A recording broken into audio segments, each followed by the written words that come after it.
For each podcast, we'll have one extra beer. Podcast 18. Periodization in terms of beers. Progressive overload. Progressive overload on the beers. Hey guys, it's episode 33 with... Good run with that. Just chuck that.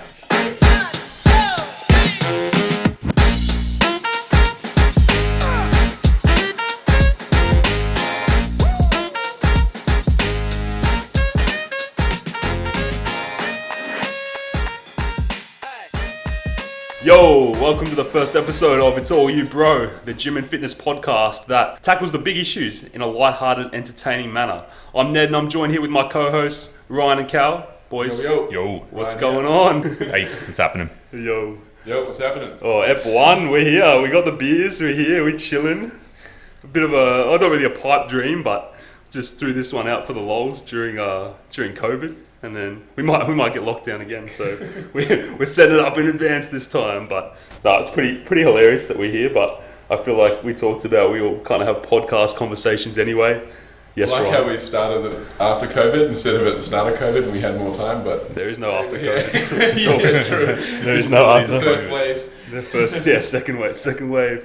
So yeah, I guess like we're just like three dudes all working a gym and sort of had a lot of different background, different experiences ourselves, a lot of history, a lot of experience in the industry. So we just thought like, let's throw it out there. Let's put out some content. That seems to be the rad thing to do these days.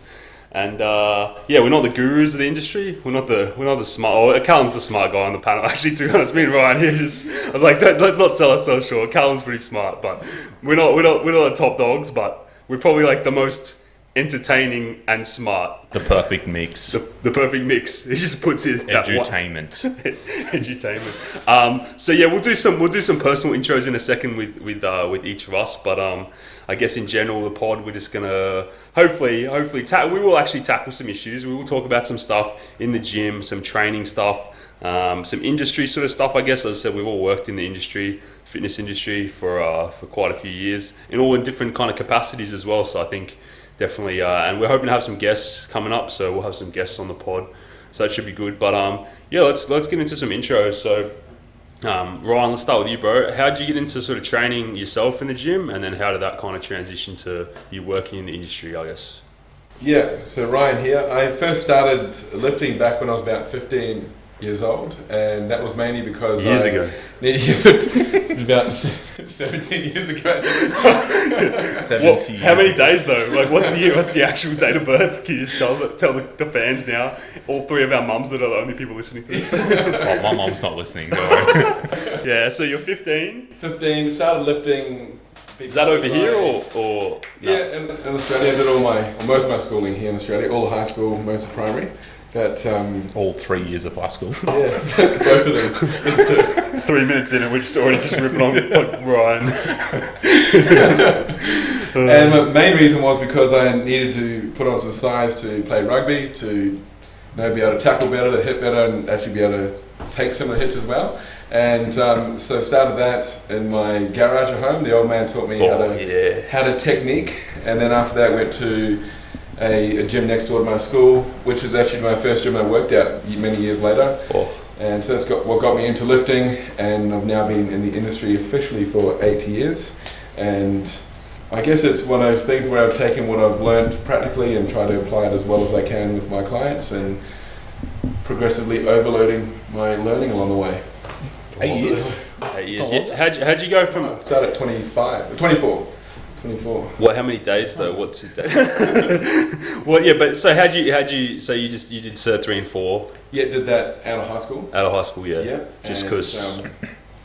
Well, it was sort of like I guess the natural progression. I thoroughly enjoyed weights the moment I did it, and I was like, okay, well, it's one of those things where I might as well get my qualifications. Yeah, that was me too. It was like, I spend all my time in the gym. I might as well just actually get paid to spend 40 hours a week here anyway. At 18 years old, I get paid to lift. That's awesome. Then you realise that it's actually a lot different than the coaching's a lot. Yeah. I think we'll get into that. But we'll definitely do a inside the fitness industry kind of, because you see like all the ads for bloody whatever they are, like fitness academy and all these sort of like registered training organizations of like be a PT, work your own hours, live the best life, and it's like it's not that glamorous, man. That ain't it. But okay, cool. That's a good background there. And we'll get more into your sort of rugby stuff at some point as well. That's cool. We'll do maybe a sport episode. Cal, what about you, dude? Yeah, my name's Callum. You didn't hear the intro 4 minutes ago. So I did. When I finished high school, I did Cert 3 and 4 in fitness, just like Brian did. I went to TAFE, and it was legit. Just most people showed up because they wanted to get fit and they wanted to cop Centrelink while they were there. So there was about 3 of us who tried it all, which made it very easy to pass. So I snuck through that. Then afterwards, I became a PT, which is about it's a good 9 years ago or so now. So it's been in the industry for a while. And I realised I didn't want to be a PT forever. So I went back to uni. I went to uni and I did exercise physiology. So I did 4 years of ex-phys. Finished in 2016. Worked as an ex-phys for about a year. And realised I didn't want to be an ex-phys for the rest of my life. So I went back to uni again. I'm sensing a trend here. And now he sells drugs. And then I started studying physiotherapy. So I'm in my 3rd year of physiotherapy now, 7th year of uni all up. So I'm quite overqualified for my job, but that's fine because I like it. That HEX debt. Mounting HEX debt by the day will cripple me in the future, but I try not to think about it. If this pod goes more than like 2 years, we'll get the update of Callum doing physio for 1 year and then deciding that he just can't do physio for the rest of his life. So I'll finish physio and I'll become a doctor. Moves to the Caribbean and becomes a scuba dive instructor or something. Do I have to pay my HEX debt if I live in the Caribbean? They changed that rule. You do, yeah. Well, fuck. Maybe Bahamas, maybe. one of those offshore havens. Yeah. I will move to Antarctica. All right, Neb, what about you now? Yeah, bro. Just Brian. I started, same thing. I always had a home gym. I like the home gym setup, but my mum tried to get me into it when I was like 10 or 12. I was playing sport and that. I was like, oh yeah, you'll get like, I don't know those kids that had like drive to do stuff. I was like, I just wanted to play sport. I was like, oh, if you do this gym shit, you'll be better at sport. And I was like, nah, fam, I'm just going to play sport, eh? Like, what do you mean this is going to mean? I play a lot of tennis. It's like, oh, this is going to make me better. I'm just going to play tennis. Like, and then like years later, I got this, I was like, I think that at a similar age, like 15, 16, that most like, I guess young people start. Probably just go to the gym to like, get some gains and probably just like try and pick up some chicks. But didn't really work. It's like that. Did you get gains or chicks? I got gains, some gains, but I didn't really get any. Like this is the thing, like guys, like you think like girls are really into that. It's like not really, bro, because you just like it's like that meme. It's like you like start lifting for like the chicks, and it's like dudes like, oh, bro, how much do you bench? What's your lifts? Like it's like all the dudes are into you. Yeah. But no, I started actually when it was like this is a bit of an Australian reference, but the whole Ziz aesthetics crew kind of thing. I just remember seeing their videos and I was like, man, like this dude is just jacked and he's like 10, he's a real confident dude, just like trolling everyone. I was like, yeah, this is my guy. And that's actually what I kind of got into lifting originally. All my friends are doing it, but we just do like chest every day. More like chest bra. Chest bra. We just did like chest on Monday and it was like, all right, we'll do back tomorrow. And then it was like, oh, I skipped gym that day. We'll do legs on Thursday. I'll skip back to Monday. Oh, it's Monday. We've got to do chest again now. So it's like, didn't really understand much programming. And then, I was down here. It's down in uni studying law at uni. Been going to the gym pretty consistently. And then I was like, same sort of thing as, I guess, kind of both you guys in a way. Was just like, oh man, why am I doing this thing that I don't enjoy? And I'm like, I enjoy going to the gym. I skip all my lectures, go to the gym. Well, I might as well start working in the gym. And did my Cert 3 and 4, highly prestigious qualification.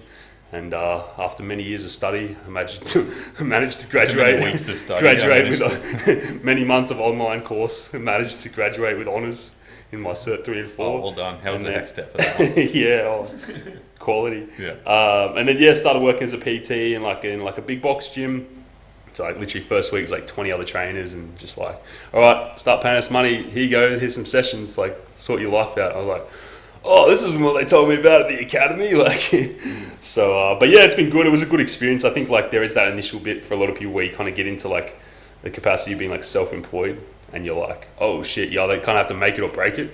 Like if you get to a point, like if you become successful, it's just because you had to be, because like you don't get paid a salary, you don't get paid money. Like it's just like, I think that's the thing that people don't understand is that when you're becoming a PT, you're literally that most of the options are just to own your own business when you finish and to do everything yourself.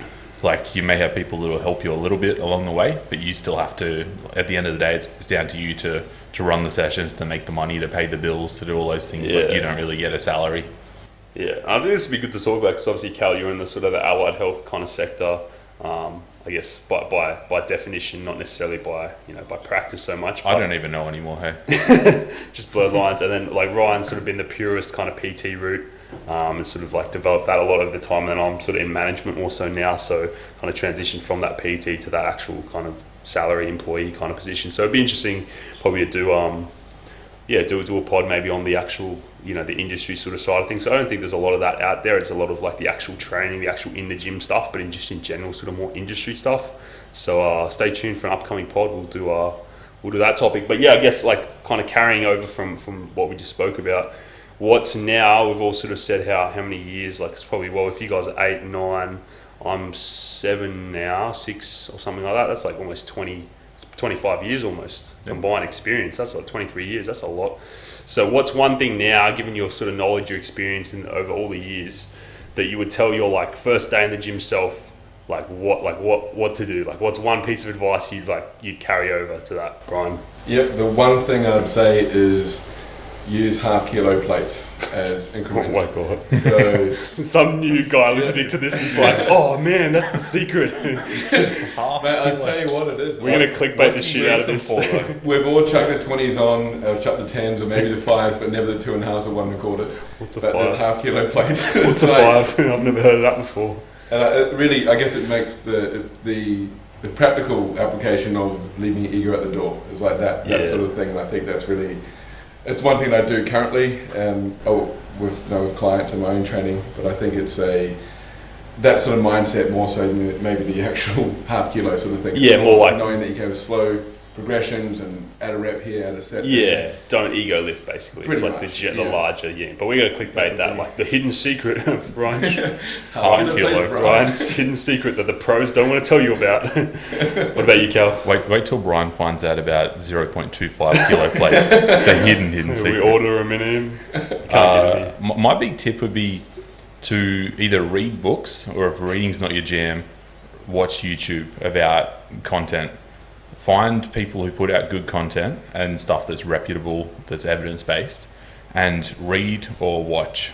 So I think Starting Strength from Ripito is like a really good book to start reading. If you don't want to read it, go on YouTube, watch audio stuff. Probably. Yeah, audiobook. You can do that. You're listening to audio now if you're listening to this, so you probably better target market. Audible, I'm listening for a promotion. Yeah, use our code BRO for 25% off. No, that's not a thing. One day we can be sponsored. Probably not. By Harbinger. We'll explain that one day. There's plenty of good YouTube channels out there where you can learn a lot. I think I probably learned more from YouTube than anywhere else over the years. Like good sources like Alan Thrall, Omar Yusuf. I just like how like literally instantly it's like just those two points. It's like already established. It's like Ryan's like, don't use the slight plates, man. Don't be afraid to be it, whatever. And like Callum's like, oh, you should read some relevant literature on the matter of the thing. Like a brief scan Socrates of the relevant and, like, literature. Freaking gym tan laundry like over here. Like, what are you then, Liz, bro? I don't know. Yeah, I used to be back when there were festivals in Australia. Yeah. What? Festival. Yeah, where like we go there and there's like music and like. Oh, is that where you like shell pings? As minimal clothes as possible. Yes. No, that's good advice. I think like they're good like general ones too. Like I think for me is like the big moment that like clicked in like the industry for me at least is like working with people is just like understanding some like really basic fundamentals of like training, like the idea of like say like muscle imbalance, where you've obviously got like you could break it up a million different ways, but like a really obvious one's anterior posterior imbalance, so like front and back. So obviously you've got like for your shoulder, you've got a pec that inserts and attaches your shoulder, internally rotates it from the front, and then you've got a bunch of external rotators. And obviously it sounds really obvious if you say it, but obviously you want to have a balance between muscles, right? You want to have no, you don't want to have like a super over dominant pec and really weak through your traps, your rhomboids, your external rotators, your shoulder, because that's going to affect your movement. Like it's like a seesaw. If you have one fat kid on one side and a skinny kid on the other side, that seesaw is going to be in imbalance. Whereas if you want equal strength on both sides, or if you got so. Just figuring that out, and then like obviously that affecting your programming. Like I said, I used to literally be like, oh, Monday is chest day, and even like the types of movements, like understanding like basic kind of like anatomical ways of describing movements, like superior and inferior, like so close to the body, away from the body, and like push pull movements and that sort of stuff.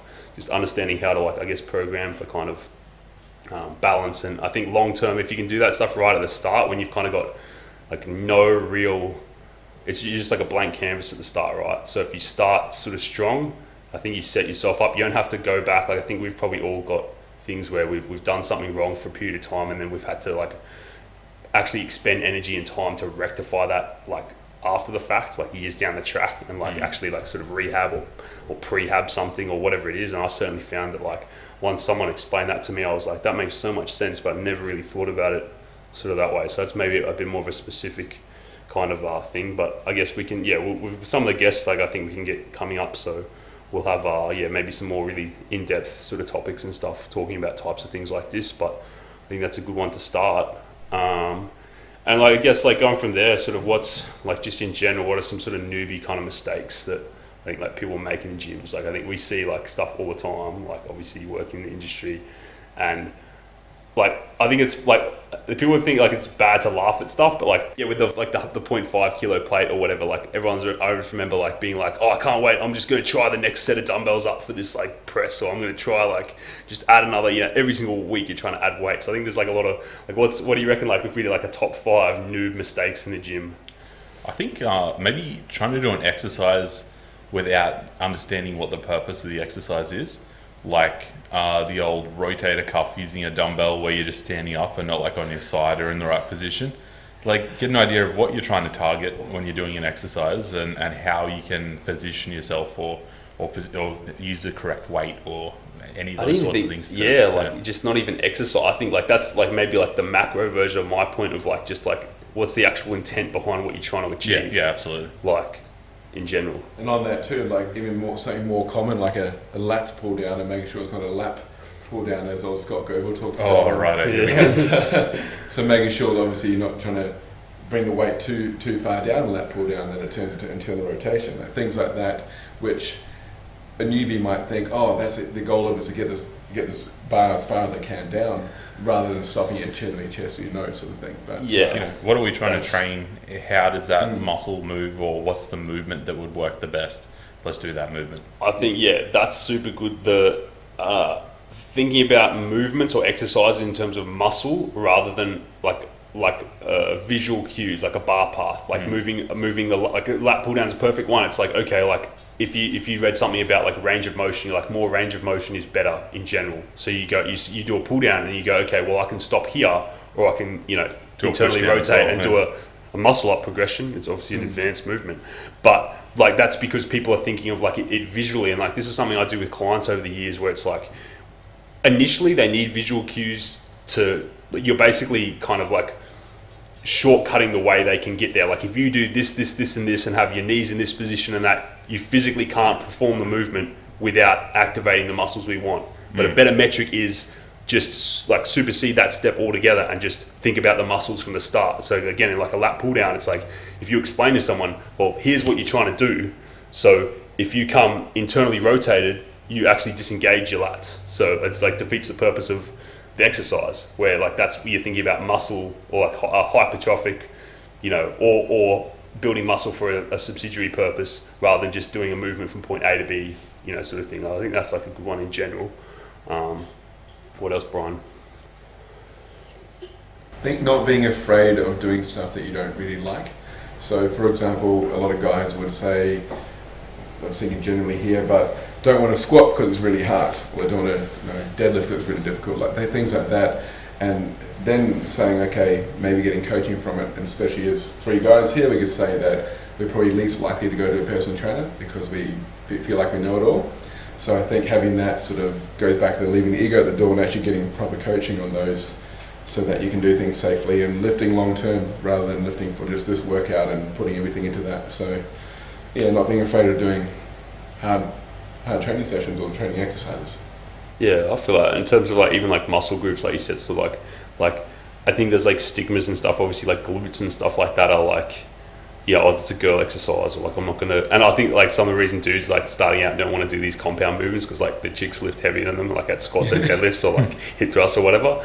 But like, yeah, like taking the stigma away. I would say also like, this is maybe one. I mean, we're probably not the type of guys to like lecture to like a female audience, but I don't think there's any female listeners here. But like, I think it applies more to like maybe. Although I see more women more confident in the gym than kind of ever before, but like, it's hard to say because it seems counterintuitive, but literally no one in the gym gives a shit how strong you are. Like, unless you're super strong, like if you're weak, yeah, no one gives a shit. Like, literally, like I will notice. The only people in the gym I will notice is like if you're like super strong. Like some dudes like repping 3 plates on a bench or like 4 or 5 plate squat or something. I'm like, oh, okay. But like if I see that's a really good some comment, newbie person that's like just trying, like dumbbell pressing like 5 kilos, I'm like, I'm pretty sure, and I think this is most gym people too, because we all started there at the end of the day. And on that too, like when you say that nobody gives a shit about them, in fact, you'll find that the people, if they are struggling, the people that are experienced are more likely to walk over and help them. Yeah. And it's not a case of being intimidated by those people too. So, because normally some of the people that are super jacked look at the most intimidating, yet they, I guess, inherently have an understanding that there was a day where they started back there too. So, can understand that there's a, they spend the most time in the gym too. Like exactly. That's the thing. If you're like the most like, I think that's I think that's like a really probably a common. Like, I don't know if where that really stems from, but like I think it's probably maybe unique as well to the gym, where there's a lot of other, whether it's sport or whether it's just in like a in professional life, in an industry, in a new job or something, where like the experienced people are kind of like maybe try and like more beat down or like sort of big boy, like, oh, I'm up here, you're down there kind of thing. Whereas like bit of bullying in the gym, like I'm not going to say this probably doesn't exist anywhere, but like in general, in all my experiences, I've never really known, like as Ryan said, like usually some of the most intimidating looking, big tattoos, jacked sort of bodybuilder type guys are like the most friendly, the most like happy to like help, happy to spot you on something or like whatever, even when you've been, you're literally benching like their like tricep extension weight or something like. I think it's also important to remember that nothing happens overnight in the gym. Like it's a very long-term process, and if you start dumbbell benching 5 kilo dumbbells, don't be afraid to just stick with those 5 kilos for a while. Like you're not going to get up with the big weight straight away. Just take your time with it. It's going to be a long process, so do everything the right way and just take your time to overload it. Yeah, for sure. I think that's good too. Like, because as we all said, we've all been training. I'd say at least, even for me, like at least almost 10 years. I think I've like been more than 10 years. Yeah, I was gonna say like at least maybe 12 years. I'm almost like 8, 9, maybe almost 10. It'd be similar probably for you, be more than 10, Ryan. So it's like, it's sort of hard to see that. Like if you started training in the gym when you're like 25 or 30 or there's people that start when they're like 50 or 60. But like I think that young thing where if like you can't compare yourself if you're like 25 and you've never lifted a weight in your life versus some dude that's 25 that started lifting weights when he's 15. Like you can't. I think like there's one thing for us at least, as I said, we're not elite athletes by any means, but there's always going to be someone bigger. There's always going to be someone stronger. Oh, so absolutely. Like if you're not going to be the top, just do stuff properly. Like don't like. Even if you are the top, do stuff properly. Well, yeah. but like you're not gonna. You're probably never going to be the best. So. And even when you're looking at number one, most of the time it's taken them 10, 20 years to get to where they are anyway. They didn't go overnight. And some vitamins. Some vitamin S. Vitamin S. We'll do a podcast on that too. Oh, here we go. That could be an outro. I feel like we'll have the shittest podcast on vitamin S because none of us really know that much None of us know. That could be the experiment. I read testosterone shrinks your nuts. No, I think actually a lot of those are things like aren't even newbie, like what you said, Callum, with like actually like intent of exercise. That was the first one I think we brought up, where like you got guys that you look at are like pretty jacked in the gym or pretty strong or whatever that still do they do external rotation with a dumbbell on a horizontal plane where gravity works in a vertical plane. And it doesn't really work that way. Like so like I think a lot of these are like not even necessarily noob, like new people, like maybe never gone to the gym or just started training in the gym like 1 year ago. I think there's like a lot of these are like a lot of people do, and you sort of see in the gyms like it's like the same sort of thing over and over, and like people do stuff that they see someone else do. Just follow what the big dude in the gym did. Like if you saw him do something, you'd be like, oh, it must work. I'll do that. Like, so I remember the first gym I trained at. There was this Kiwi dude there. He was like, maybe back in the day, I thought he was jacked, or somewhat jacked. And he used to do the smallest range of motion exercises I've ever seen. He used to get half reppers. No, not half rep, like 1/16th rep. Quarter rep Quinton. Yeah. He used to get on the Smith machine. Quaid. And he was just a little like chody dude. He was real short. So he could stand up on the Smith machine and do overhead presses. Oh yes, I've always wanted to do that. And he literally does like 2-inch lockouts at the top.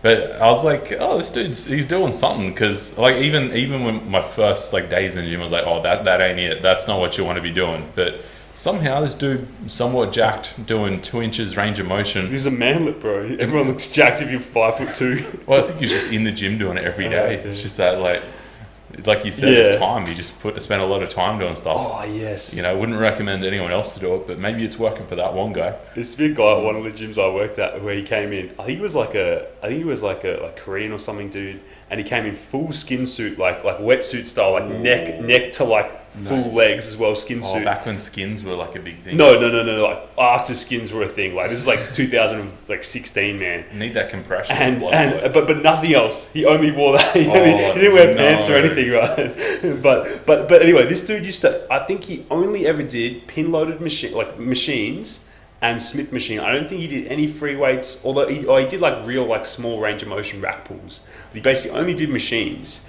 But he did like, if you talk about like RPE, like rate of perceived exertion, this dude was going like RPE 10 every single machine. He'd come and do like, he'd just do a day that would just be like the shoulder press machine and the assisted chin. And he'd do like 10 sets on each, and every single set he would do to the point of him like shaking and like grunting like real loudly. And dude had a decent rig, to be honest. Like you were checking that out. It was oh yeah, you could see everything, man. That is tip number 6, 7, whatever we're up to. Do not wear, if you're a dude, do not wear like leggings without something over the top, Hold on, I'm here. Yeah, right. Just chuck some shorts on over the top, right? Yeah. It's like, we're wrapped up, bro, and then there's 5 minutes paying him out at the end. A baggy t-shirt's enough. No one wants to see that camel tail, all right? Let's just cover that up. Wear some shorts, wear something, just it's all good, over the top. New mistake number 6, It's like all like actually helpful things, and it's like, don't wear skins. Don't wear skins. I'm going to grow my quads big enough to warrant wearing them. I still don't think there's a legit. I don't think anyone should wear it. You could be, unless you're Kai Green, maybe like Kai Green. You wear some. Or Murray. Oh yeah. Well, no. Like, who's that? It's not a thing. Upcoming podcast guest. What did you say? But yeah, like, so I think, like you said, like sort of if you're just training hard, like there is like some merit to that, but also it's not the best way to do things. What's some stuff you see in gyms, Ryan? I think mine would be more, like, I know that for the most part technique on things has always been a priority for me, but it's more that I guess shooting to do more than what I. Well, have we not touched on the Shorty's 5 rules of lifting? That's one of them, and there's 3 of them. It's the first 3 rules on his programming. The first 3 rules: technique. Patience and no shortcuts. So only actually 3 rules. All those rules are the same, literally, because like patience is still about technique, right? Yeah. Oh no, I guess patience could be. Patience would be more like, okay, instead of doing real 1 rep max today, you can leave it for 8 weeks or 6 weeks. Is there more patience with Ryan as a trainer? Have patience with Ryan. That's Ryan. what it is. Yeah. You'll get to understand him soon. So. Yeah. No shortcuts. No shortcuts. Yeah, that means half repping. That would be like not warming up before a session. Like when you come into the gym, take the longest route. Like don't take any shortcuts on the roads. Like make sure you don't any orange lights. Don't take the orange lights. Make sure you brake on them. But yeah, the no shortcuts is more about that, not cutting reps short, not warming up, all that sort of thing, making sure that you're ready to do your workout. Like it's very easy to just want to go jump in and do the heaviest thing straight away. So give yourself 5-10 minutes to get there, perhaps, depending on how strong you are. And the stronger you get, the more stuff you got to do before a workout or during it. Yeah, that's a good one actually. We could do another as another topic. Like I guess like prehab, like pre-activation, like actually how do you build up to, because like if you can only deadlift one plate, like if you deadlift like 60, it's like, okay, warm up on like 40 or warm up with the bar, and then like once, like, and then, you know, you go, whereas if you're deadlifting like 250, you know, then it's like, regardless, there's still a warm-up process. There's still a warm-up process, but it's actually probably, it's 5 or 6. It's probably still more lengthy though. If your overall load's higher, probably more lengthy. So and the goal would be to work out to enough plates that you can use the plates as a seat in between sets. That's the goal. That's the goal. That's the ultimate goal, isn't it? Yeah. Which is other gym I know about. We can do that on one plate. One plate. The We gotta do a one of like equipment and or things that don't make sense. Like, why are bumper plates? Well, actually, you know why. You know why they're like 4 meters wide is because like CrossFit started that trend. How to like, tell if your gym is trash or not? How to tell if your gym has good equipment in it or not? Like, that's probably a good one. That's coming after. I reckon that's dead set. Episode 3. We got a guest next week. Yeah. But episode 3, 100%. Let's jot that down. Like how to know if your gym owner actually lives or he's just got a lot of coin. These he or she's a lot of a coin. Like what's a better bar to use for lifts? Like what should you look for when you're picking a bar, or what kind of plates? How to choose your gym? I reckon. Like you said, like how to choose your gym. Like how to know if your gym. That's a totally like clickbait YouTube sort of thing. It's like 5 mistakes to avoid when choosing your gym. Like no, legit. I think that's good. Non-colored plates and really wide bumpers. So it's like they're black, so you can't tell what denomination they are, and they're really wide, so they look heavier than they are. CrossFit. Good for the gram though. Good for the well, maybe we have different tiers. We get me and you talk about the merits of like the actual stuff, and then Ryan talks about from an Instagram perspective how good the shot's going to be. Like Jim has one Smith machine, no racks, nothing, but they have like a beautiful like 10 out of 10 members little lighting area. So that's probably a 7 out of 10 gym then by logic. Is there a posing room? All gear, no idea. All gear, no idea. That should be the name of the podcast. Do you really use a lifting belt unless you have your last name on the belt? Yeah. Well, now your first name. It could be called your first name. Yeah. Gym isms, like that thing. Like if you went to the gym and you didn't post about it, did you really make any progress? If you went to the gym and you didn't use a Harbinger belt, did you really use a belt? Should we get? Well, let's just do the Harbinger story now, because I feel like we're gonna bring this up like in a lot. I wouldn't mind PRing with one on a decent lift. You're gonna have to make up a lift to do it, because there's no way you can do a lift. Well, the only lift you can do with a Harbinger belt, isn't that just like a standing barbell curl? Like, isn't it just a bicep curl? That's what it was designed for. RM1 bicep curl. Yeah. The Harbinger belt is like a. I feel like a David Attenborough. The Harbinger belt dates back to mid 2000s Australian gyms of like the guys with track pants that didn't do compound movements that wore Harbinger belts because they're the cheapest from like Rebel Sport. I don't know. Were Harbinger ever like their own thing? I feel like it was just the one you went down to your local like supplement shop or whatever, and it was like Sting or Harbinger, and they're like the leather, but like the soft padded leather belts, right? That don't have. We'll get into a thing where we talk about probably what belts actually do, or that's another ep idea, like the tech, gym tech. What you need. Nah, I got it up here. We're recording it. It's okay. We're recording it. Write it down. He says, "If only." That's classic. Like I think they were just like the most basic. Like, you know, they don't actually work as a belt properly because they're too soft and they don't create enough like rigidity for you to like brace against. But like a lot of like noob type people like just wear them. So then now it's just like a thing that like we've got an in joke that just Harbinger belts are just the most superior thing. And my goal for life is to get sponsored by Harbinger belts for this podcast. If anyone from Harbinger belts is listening, please hit us up in the DMs. They're not. But yeah, point being, if there's any one takeaway from this pod, it's buy a Harbinger belt, the best quality a man can get. That's how you know if you've got a good quality gym, if they have one in the They have one Harbinger belt that has the gym name on it, gym property of gym belt. That was like back in the day, they'd have the gym, all the gym tech in the gym. We legit have one of those. Yeah, no, that's the best. That's why we're the best. Yeah. I don't know what gym would work at, but what gym? Yeah, what gym? I don't know. We can't say that for privacy reasons when we become famous from this pod. Oh yeah. All the fans we're going to get. we had any coherent thoughts this entire time? Not really. Drugged in. Yeah. Well, yeah. Do we want to do some closing thoughts? Like, this is the first pod. We're getting new. We're new at podcasting. We're noobs at podcasting right now. And if final closing thoughts for people that are newbie at the gym. If the goal is, let's just talk about our podcast for a second here. If the goal is to become like the Iron Culture with Omar and Eric, we have to understand the half kilo plate mentality of we're just going to progressively get a little bit better over time and not expect perfect outcomes. I think we got all right quality. We're going to be right. No, so Brian's bringing the half kilo plate Yeah, mentality so to the takeaway, podcast. Half kilo plate, yeah.